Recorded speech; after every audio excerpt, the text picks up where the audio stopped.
नमस्कार फ्रेंड, मैं अंगुल बख्शी और आप सभी का स्वागत करता हूं आपके अपने चैनल जी के विद जीएस सर के अंदर।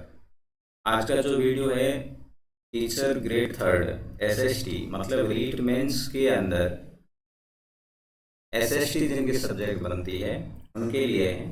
और बाकी सभी में यदि आपके सिलेबस के अंदर दिल्ली सल्तनत का विस्तार ऐसा टॉपिक है या दिल्ली सल्तनत है, दिल्ली के सुल्तान हैं, तो भी आपके लिए इम्पोर्टेंट है। यदि आप कक्षा 7 के स्टूडेंट हैं तो भी आपके लिए इम्पोर्टेंट है, क्योंकि कक्षा 7 के हमारा जो अतीत है, इतिहास की बुक है, उनका मेरे ख्याल से 100 जो लेसन है वो है। तो इसके अंदर मैं दिल्ली सुल्तान के बारे में, दिल्ली सल्तनत है उनके बारे में डिटेल से बात करूंगा। ये टॉपिक है एनसीईआरटी हमारा अतीत कक्षा 7 से लिया गया है। तो देखो, दिल्ली के शासक के अंदर सबसे पहले यदि अपन शुरुआत की बात करें तब है राजपूत वंश था। राजपूत वंश में तोमर वंश का अनिंगपाल, जिनका शासन 1130 से 1145 के ईस्वी तक रहा था। उनके बाद में चौहान शासक आ जाते हैं और पृथ्वीराज थर्ड जो है, पृथ्वीराज चौहान थर्ड है, उनका शासन रहता है 1175 से लेके 1192 के मध्य। 1175 से 1192 के मध्य पृथ्वीराज चौहान रहते हैं। और उसी टाइम यहाँ पर शासन है, आक्रमण हो जाता है तुर्कों का। किसका आक्रमण होता है? तुर्कों का आक्रमण हो जाता है। यहाँ पर आपके देखो, दिल्ली सल्तनत दे रखा है, और दिल्ली सल्तनत जब देते हैं तो उसकी शुरुआत जो है कब से होती है? तो 1206 से लेके शुरुआत इनकी मानी जाती है। तो मैं यहाँ पर लिखूँ 1206 ईस्वी से लेके 1526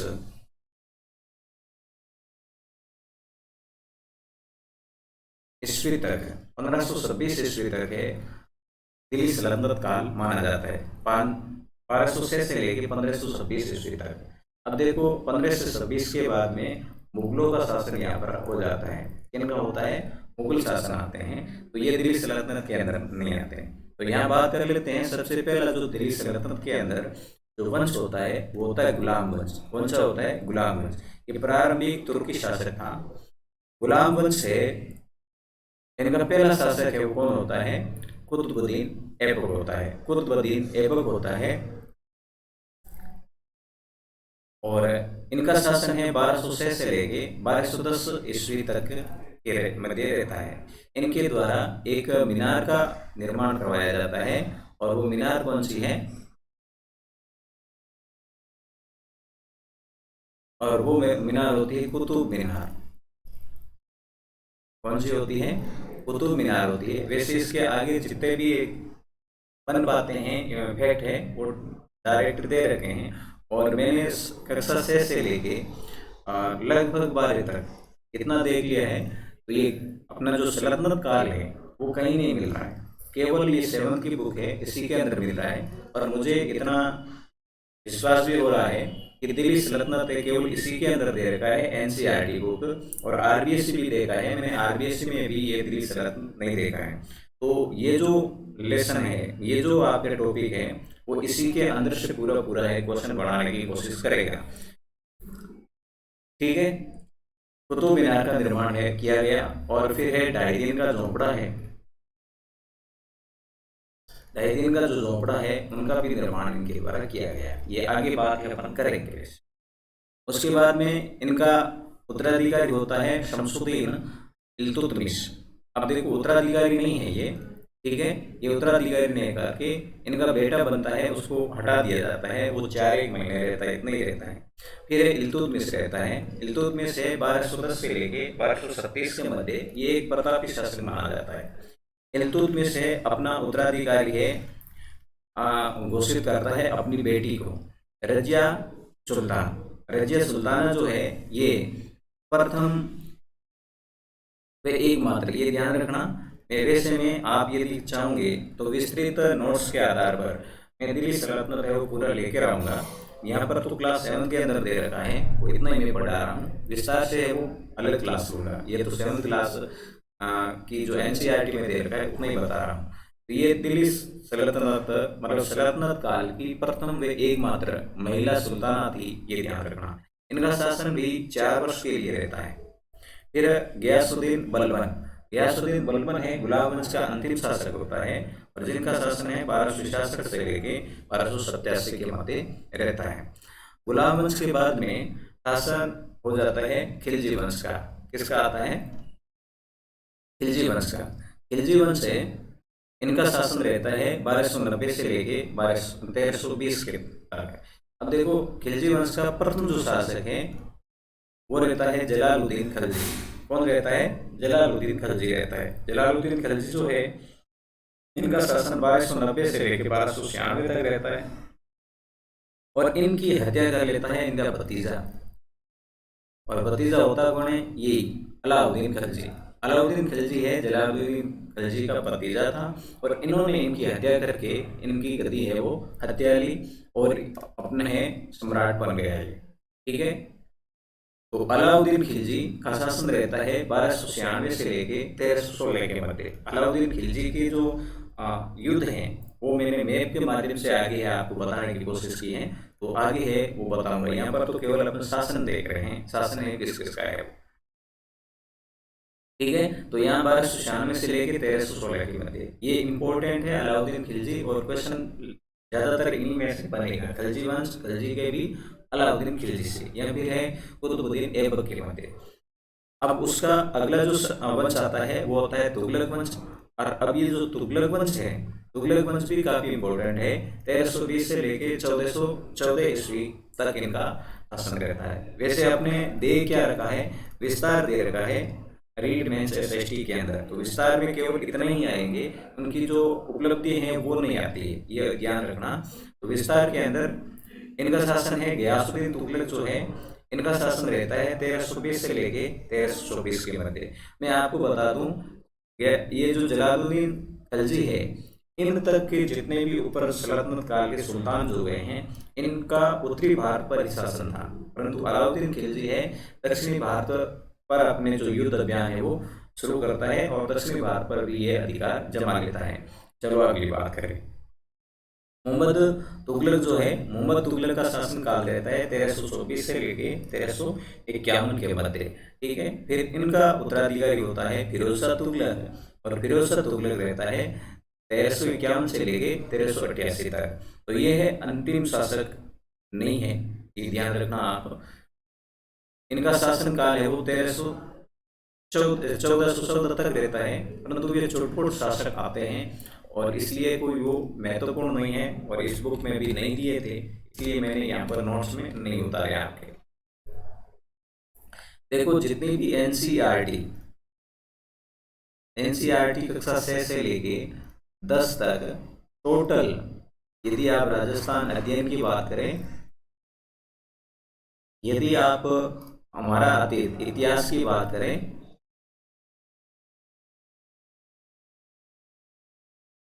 और यदि आप वो कौन सी है और भूगोल की बात करें, तो ये सारी जो बुक्स हैं इनकी आपको मेरी हस्तलिखित नोट्स है इसी प्रकार से, जिस प्रकार से आपको यहाँ पर दिख रहे हैं ये इसी प्रकार से हैं। वो यदि प्राप्त करना चाहते हैं तो मेरे टेलीग्राम चैनल से जुड़े, और यहाँ पर आप केवल पढ़ना ही चाहते हैं तो मेरा ऐप है, वहाँ पर आप बिल्कुल फ्री पढ़ सकते हैं। नोट्स है फ्री नोट्स से आप क्लिक करोगे तो वहाँ पर है आपको पूरे ये जो एनसीईआरटी की बुक है वो मेरे हस्तलिखित नोट्स है वो डाल रखे हैं।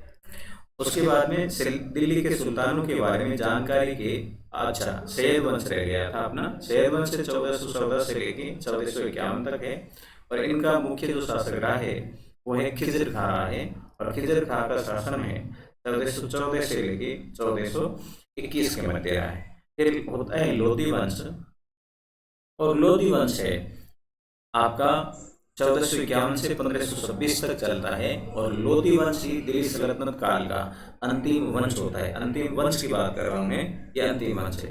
लोधी वंश का प्रतापी शासक है वो बेलोर लोधी होता है, और यहाँ पर अंतिम शासक की मैं बात करूं तो अंतिम शासक इसका है इब्राहिम लोधी होता है। कौन होता है? इब्राहिम लोधी होता है, और जिनका है युद्ध है बाबर के मध्य होता है। ठीक है ना, वो मैं देखो विस्तार से वीडियो लाऊंगा, उसके अंदर बताऊंगा क्या है क्या नहीं। जानकारी के प्रमुख स्रोत जो है वो तारीखें या तवारीखें कहलाती है। ठीक है, दिल्ली के सुल्तानों के बारे में जो प्रमुख जानकारी है तवारीखों से मिलती है। 13वीं सदी के इतिहासकार फक्र ए मुदबिर ने लिखा है। फक्र ए मुदबिर ने क्या लिखा है? तो राजा का काम सैनिकों के बिना नहीं चल सकता। देखो यहाँ पर इतिहासकार जो लिख रहे हैं और इस बुक के अंदर जो आया है वो बता रहा हूँ। यहाँ पर ये स्टेटमेंट भी पूछा जा सकता है क्योंकि एनसीईआरटी के अंदर यही लेसन है जो बाकी कहीं पर आपको मिलेगा नहीं। सैनिक वेतन के बिना नहीं जी सकते। यहाँ पर है, वहाँ पर उस टाइम की जो सल्तनत काल है उस टाइम की यहाँ पर है मुदबिर जो है उनके द्वारा वर्णन किया है। सैनिकों, देखो सैनिकों के बिना नहीं चल सकता राजा, और राजा को वेतन के बिना, सैनिक जो है वेतन के बिना नहीं जी सकते, मतलब वेतन मिलता था। तो अलाउद्दीन खिलजी के द्वारा वेतन है उसको देने का, मतलब कैश पेमेंट देने का, कैश वेतन देने का है वो सिस्टम है अलाउद्दीन खिलजी के समय से शुरू किया गया। और वेतन आता है किसानों से एकत्रित किए गए राजस्व से। तो मतलब वहाँ कर लिए जाते थे, मगर किसान भी राजस्व तभी चुका सकेंगे जब वे खुशहाल व प्रसन्न हो। ऐसा तभी हो सकता है जब राजा ईमानदार और न्याय प्रशासन को बढ़ावा दे। तो यहाँ पर ये स्टेटमेंट है आपका मुदबिर का। उसके बाद में मिनहाज ए सिराज, मिनहाज ए सिराज के अंदर क्या लिख रखा है? तो खुदा की रचना के खाते में, अच्छा, रजिया सुल्ताना के बारे में इन्होंने लिखा है मिनहाज उस सिराज ने, मिनहाज इस सिराज के द्वारा लिखा गया कि रजिया जो सुल्ताना जी थी तो उसकी खुदा के रचना के खाते में उसका ब्यौरा चूंकि मर्दों की सूची में नहीं आता है ना, वैसे बहुत प्रतापी शासिका थी ये, ठीक है ना, बड़े परिवर्तन इन्होंने किए थे क्योंकि ये एक महिला थी। इस कारण इसने लिखा है सिराज ने कि खुदा की रचना के खाते में उसका अर्थात रजिया का ब्यौरा चूंकि मर्दों की सूची में नहीं आता, इसलिए इतनी शानदार खूबियों से भी उसे आखिर हासिल क्या हुआ, मतलब उसकी कोई प्रसिद्धि प्राप्त उन्हें नहीं हुई। उसके बाद में यहाँ पर जो आपको ये मैप दिख रहा है, मैप पर मैंने दिखाने की कोशिश की है अलाउद्दीन खिलजी, किसके? अलाउद्दीन जो खिलजी हैं इनके दक्षिणी भारत का जो अभियान है वो मैं दिखाने की कोशिश कर रहा हूँ। यह है इनकी शासन है दिल्ली पे, ठीक है, दिल्ली पे शासन है इनका। और इनका जो पहला आक्रमण जो होता है वो देखो कहाँ होता है? ये होता है कड़ा के अंदर। कहाँ होता है? कड़ा के अंदर होता है। और कड़ा से वो 1296 में, कब करता है? 1296 में कह देता हूँ यहाँ पर, 1296 में इसका देवगिरी पर आक्रमण होता है। किस पर? देवगिरी पर, ठीक है। कहां से आक्रमण करता है? ये कड़ा से करता है, ठीक है। उसके बाद में इसका जो दूसरा आक्रमण होता है ये आप ध्यान रखोगे, ये जब दिल्ली के अंदर होता है तो दिल्ली से चलकर आता है ये रणथंभौर। रणथंभौर आप सभी को पता है 1301 के अंदर कौन होता है? यहाँ पर अमीर होता है। अमीर पर ये आक्रमण करता है और वहां पर केसरिया और जोर होता है, जो कि हिंदी का अपन राजस्थान के अंदर पूरा इसको डिटेल से देखते हैं। वैसे अमीर को पढ़ेंगे उस टाइम में पूरा डिटेल के साथ में देख भी लेंगे। रणथंभौर पर इनका आक्रमण होता है 1301 के अंदर, ठीक है। 1301 यहाँ पर मैं और लिख देता हूँ। 1301 पर इनका आक्रमण किस पर होता है? रणथंभौर। क्योंकि यहाँ पर आपको देखो सीक्वेंस में भी पूछा जा सकता है, अधीनस्थ बोर्ड है। 1301 के बाद में इनका दूसरा जो आक्रमण होता है वो रहता है अगला 1302-3 के अंदर। 1302-3 के अंदर इनका आक्रमण हो जाता है वारंगल। दिल्ली रहता है, दिल्ली से है ये वारंगल आता है। कब? 1302 में कह दूंगा, 2-3 के अंदर वारंगल पर इनका आक्रमण होता है। मतलब इन सभी पर ये अधिकारी करता है, ये ध्यान रखा, आक्रमण ये नहीं है इनका, ये वारंगल है क्योंकि दक्षिण भारत पर है ये। क्योंकि मैंने पहले भी कहा है कि खलजी जो अलाउद्दीन खलजी है इनसे पहले है उत्तरी भारत पर ही इनका सुल्तानों का शासन था। फिर 1303 के अंदर इनका जो आक्रमण रहता है, युद्ध प्लान जो रहता है वो रहता है चित्तौड़ का। और चित्तौड़ पर है उस टाइम राणा रतन सिंह है शासन किया करते हैं, और यहाँ चित्तौड़ पर है इनका अधिकार हो जाता है, और चित्तौड़ पर है केसरिया और जोर होता है। 1303 के बाद में 1305, ठीक है ना। 1305 पर ये आक्रमण कर देता है, कहाँ पर, द्वार समुद्र पर। कहाँ पर करता है ये, द्वार समुद्र पर करता है। और द्वार समुद्र पे शासन किसका था, होयसलों का था। और वारंगल पर किसका था, वारंगल मैंने आपको बताया था। तो ये काकतीर्थ जो थे इनका आक्रमण। तो द्वार समुद्र पर होयसल है ये शासन किया करते थे। जब ये यहाँ पर आ गया था तो इसी टाइम ये आगे बढ़ जाता है 1311 में। 1311 पर ये तंजावुर पर आक्रमण करता है। 1311 के इनके कई आक्रमण हैं, तो तंजावुर पर इनका पहला आक्रमण है, तंजावुर। देखो यहाँ पर मैंने ये एक नोटिस कर रखा है कि मदुरई, ये जो मदुरई है, मदुरई पर पांड्यन है वो आक्रमण करते हैं, सॉरी शासन होता है इनका। परंतु मदुरई पास में है, बड़ा प्रसिद्ध नगर है, फिर भी ये मदुरई पर नहीं जाता है। इसकी वजह क्या है, तो इसकी वजह 1311 में आपको और दिख रही होगी। यहाँ पर देखो वारंगल पर और आक्रमण, दूसरा आक्रमण करता है 1311 के अंदर वारंगल, ठीक है। वारंगल पर दूसरा आक्रमण करता है 1311 में। उसके बाद में क्योंकि ये चूंकि वापस आ रहा है, तो वापस आया है तो यहाँ आया, तब वारंगल वालों ने ऊंचे नीचे हुए होंगे, तब वारंगल पर और आक्रमण, ये दूसरा आक्रमण कर देता है। तो वारंगल पर दूसरा आक्रमण 1311 में होता है, और पहला जो आक्रमण है वो है 1302-3 में होता है। उसके बाद में यदि आक्रमण की बात करूं तो 1299 में, सॉरी यहाँ पर है, आप एड ऑन करना, यहाँ मैं पेन चेंज करके आपके एड ऑन कर देता हूँ यहाँ, ओके। तो 1299, यहाँ 1299 कर लेते हैं, स्क्रीनशॉट ले लेना, कोई तकलीफ नहीं। और 1299 पर इनका आक्रमण है, कहाँ पर होता है, गुजरात पर। और गुजरात में ध्यान रखना, गुजरात पर ये आक्रमण करता है, परंतु सोमनाथ तक नहीं पहुंच पाता है, सोमनाथ पर नहीं पहुंचता है, ठीक है, ओके। उसके बाद में इनका जो आक्रमण है कौन सा रह गया है, लगभग सारे आक्रमण है। मांडू है 1305 वाला, मैंने यहाँ पर नहीं बताया है।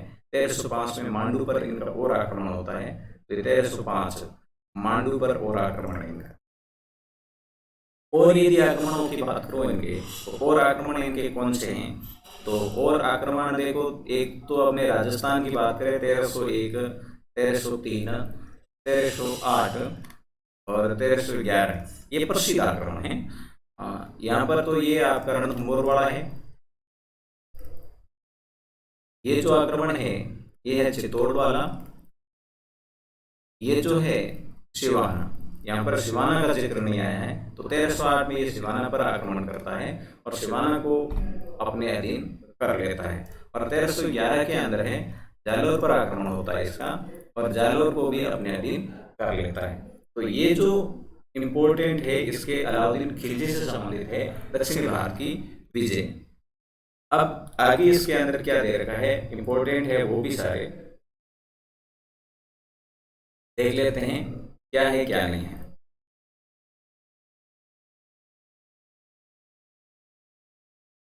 12वीं सदी के अंत में कुव्वत उल इस्लाम मस्जिद, कौन सी, कुव्वत अल इस्लाम जो मस्जिद है, हाईलाइट करते हैं, इस्लाम जो मस्जिद है, कुव्वत अल इस्लाम मस्जिद तथा मीनारे को निर्माण करवाया गया है ना, मीनारों का निर्माण करवाया गया, जिसका विस्तार है इल्तुतमिश और अलाउद्दीन खिलजी के ने करवाया। ये कुछ सेट नहीं है, ठीक है, इल्तुतमिश और अलाउद्दीन खिलजी। मैंने देखो आपको पहले बताया था कि कुतुब मीनार का निर्माण करवाया गया। कुतुब मीनार पूरी है वो इल्तुतमिश के द्वारा करवाई गई थी, ध्यान रखना। और इल्तुतमिश अलाउद्दीन ने ये जो मस्जिदें बनवाई, मीनारें जो बनवाई, इन्होंने पूरा किया। इन्हें दिल्ली एक कुआना अर्थात पुराने शहर कहते हैं, किसे, कुव्वत अल इस्लाम मस्जिद को। इस मस्जिद के निर्माण कुतुबुद्दीन ऐबक, इल्तुतमिश और फिरोज तुगलक ने करवाया था। देखो ये जो मीनार है, कौन सी मीनार है, यहाँ पर मीनार है आपकी कुतुब मीनार की बात करें, कुतुब मीनार। कुतुब मीनार की बात कर रहे हैं तो कुतुब मीनार का निर्माण कार्य शुरू तो है कुतुबुद्दीन ऐबक ने करवाया है, इसको पूर्ण है किसने करवाया है, इल्तुतमिश ने करवाया है। और इसको है और इस पर जो मरम्मत कार्य है फिरोज शाह तुगलक के द्वारा करवाया है। ये क्वेश्चन है, पूछा गया है, इसका और ध्यान रखना, हाईलाइट रखना इसको। फिर है बेगमपुरी मस्जिद। बेगमपुरी मस्जिद है ये मुस्लिम मोहम्मद तुगलक के द्वारा के राज्यकाल में दिल्ली में उसकी नई राजधानी जहांपना का अर्थ होता है विश्व की शरण स्थली की मुख्य मस्जिद के तौर पर बनाई गई थी। किसे? बेगमपुरी मस्जिद को। और बेगमपुरी मस्जिद है कहाँ?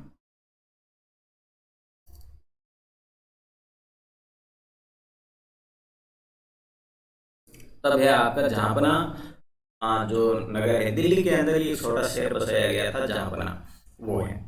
मस्जिद का अर्थ क्या होता है? तो ऐसा स्थान जहाँ मुसलमान अल्लाह की आराधना में सजदा करते हैं। यहाँ पर सजदा का अर्थ और जान लेते हैं। घुटने और माथा टेक कर आराधना करना ही क्या कहलाता है? सजदा कहलाता है। फिर है खुतबा। खुतबा का अर्थ है धर्मोपदेश, धर्म का उपदेश देना। शुक्रवार की नमाज के दिन इमाम अर्थात नमाज के दौरान चुना गया जो नेता होता है के द्वारा पढ़ाया जाता है। खुतबा कौन पढ़ता है? तो इमाम पढ़ता है। और किस दिन पढ़ता है? शुक्रवार के दिन पढ़ता है। खुतबा होता है क्या है? तो धर्म उपदेश है वो। मुस्लिम धर्म के अंदर धर्म उपदेश जो दिए जाते हैं उसे खुतबा कहते हैं।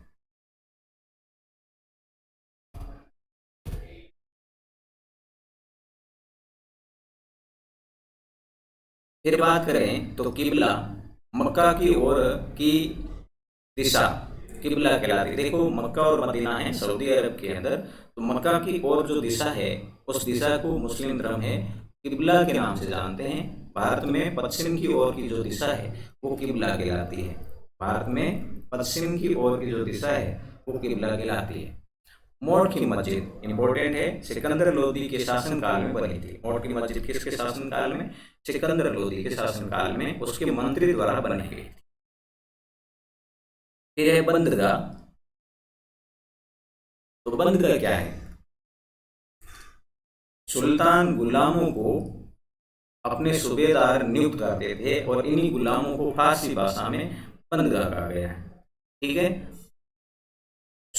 सुल्तान मोहम्मद तुगलक ने अजीज खुमार नामक कलाल मतलब शराब बनाने वाला फिरूज हजाम अर्थात नाई को, यहाँ पर किसकी बात की जा रही है कि भाई एक ही नहीं है, सल्तनत काल के अंदर कोई मुसलमान ही बने, कोई उच्च श्रेणी का है वही बने, कोई जरूरी नहीं था। सुल्तान मोहम्मद तुगलक है इनके द्वारा अलग अलग लोगों को मंत्री पद पर नियुक्त किया था उन्हें। तो अजीज कुमार नामक कलाल और फिरोज हजाम नामक नाई, मनका तवाब नामक बावर्ची और लड्डा तथा पीरा नामक मालियों को ऊंचे प्रशासनिक पदों पर बिठाया। और इनका उल्लेख कहाँ है? जिसकी जियाउद्दीन बर्नी ने आलोचना भी की है। देखो जियाउद्दीन बर्नी है 14वीं सदी का इतिहासकार है, इन्होंने आलोचना की है।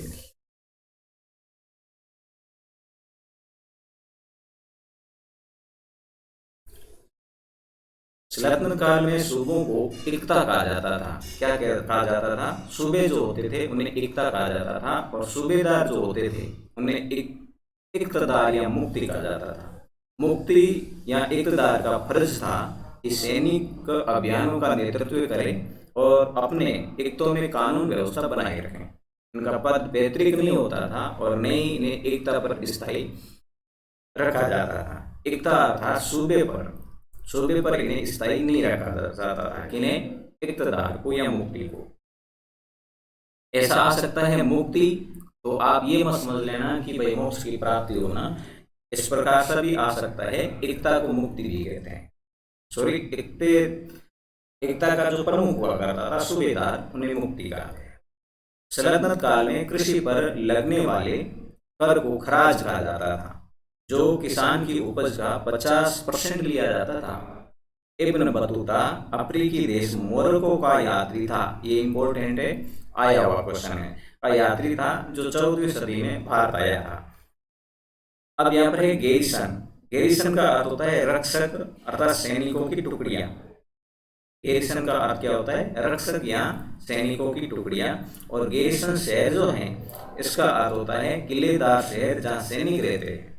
यहाँ पर ये जो शब्दावली दे रखी है वो मैंने यहाँ टोटल डाल रखी है आपके।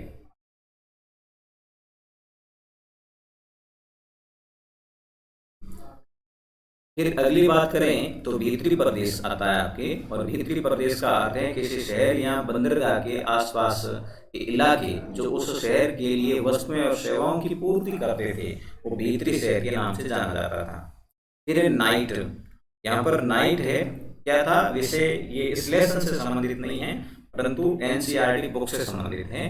धर्म और ईश्वर की सेवा में समर्पित जो योद्धा है वो नाइट कहलाते हैं। इन्हें ईसाई धर्म का समर्थन प्राप्त था। किनको? नाइट को, अर्थात धर्म और ईश्वर की सेवा के जो योद्धा थे, सेवा क्या करते थे। अब देखो, नाइट एक सेना ही थी ज्यादातर, ऐसे समझे साधारण शब्दों में, और लड़ाकू ही थे।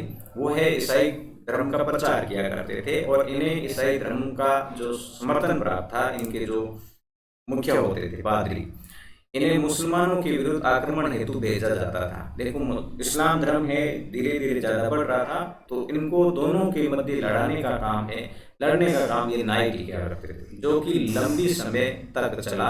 और इन्हें क्रूसेड धर्म युद्ध कहा गया। नाइटों के द्वारा किया गया इस्लाम के साथ में, मुसलमानों के साथ में युद्ध है, क्रूसेड कहलाता है, जो कि ईसाई धर्म की शब्दावली है और इंग्लिश में कहते हैं। और क्रूसेड का अर्थ होता है धर्म युद्ध। तो ये था आज का अपना सल्तनत काल। आपको कैसा लगा मुझे जरूर बताना। क्या आप टोटल जो टॉपिक है वो कवर करना चाहते हैं तो भी कमेंट करना। अपने सभी दोस्तों के साथ में इस वीडियो को शेयर जरूर करना, और वीडियो को अच्छा लगा है तो ये लाइक भी करना। मिलूंगा नेक्स्ट वीडियो में, तब तक के लिए जय हिंद, वंदे मातरम।